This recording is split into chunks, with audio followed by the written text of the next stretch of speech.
Hello again. Welcome to our study, Matthew chapter 3 and verse 12. Strange verse of scripture, but we're going to try to make some sense out of it. It reads this way: whose fan is in his hand, and he will thoroughly purge his floor and gather his wheat into the garner, but he will burn up the chaff with unquenchable fire. Okay, what we are referencing here is a process that happens usually at the time of the harvest. Now you've got wheat, which they grew, and you've got, if you understand how wheat looks, it's a long chaff or stalk, if you will, and on the very end of the stalk, toward the top, there's all the small seeds. That's the good part. The chaff, the stalk, means absolutely nothing. So there had to be a way by which to separate the head from the stalk, and this is the winnowing process. So usually in the evening at the time of the harvest, they would take the stalk, they cut it down, so you've got the seeds at the very top that again are the valuable part, and the chaff or the stalk worthless. So there's a process that they would go through to separate the both of them.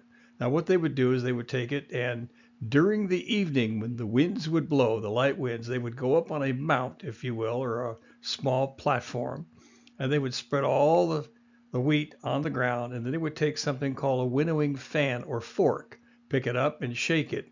And what happened was the seed would fall down because it's heavier, and then the chaff would be blown away. The chaff, worthless, is burned up in the fire, okay? And the wheat they gathered and put into their barns. So let's look at this a little farther. It's a process by which chaff is separated from the grain. That's the issue. Can be used to remove pests as well from stored grain. Winnowing usually follows the threshing and grain preparation.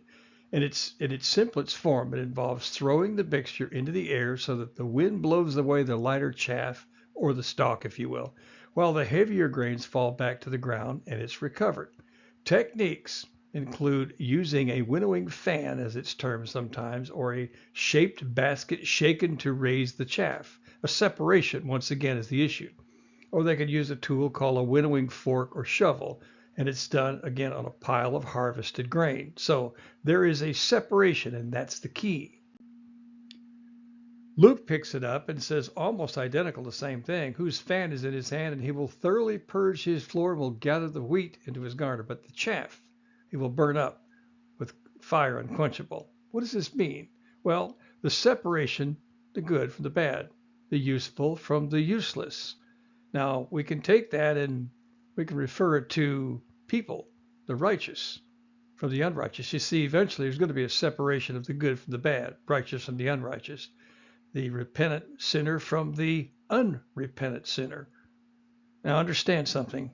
Where we stand is our choice. We can accept the salvation that Christ brings by his shed blood on that Calvary so many years ago, or we can stay the way we are. But eventually, when it's all over, when you stand before God, there will be a separation.